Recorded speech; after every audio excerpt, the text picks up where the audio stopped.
Environmentalists are back in court today battling with the federal government over the immigration detention center in Florida, known as Alligator Alcatraz. They say the center is going to destroy the Florida Everglades and that nobody in the state or the federal government looked at the potential harm before building it last month.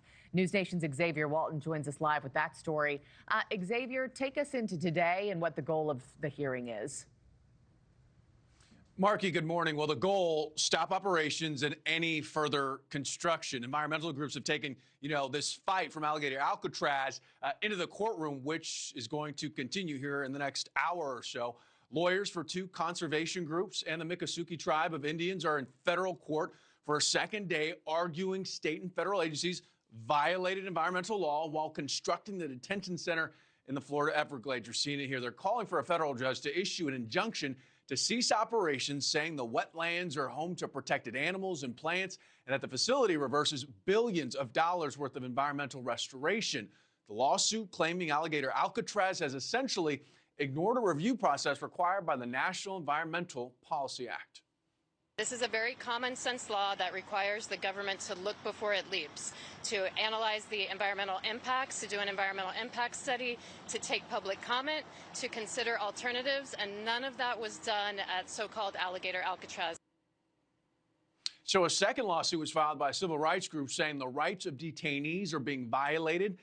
The men being held at the detention center can't meet with their lawyers. They're being held without any charges, and a federal immigration court has canceled bond hearings. So that hearing for that civil suit is scheduled for August 18th. So as those play out in court, we're already seeing reports Florida Governor Ron DeSantis is eyeing a second immigration detention center in North Florida near Jacksonville. This time at a Florida National Guard training center. And it doesn't stop there either. Other states following Florida's lead.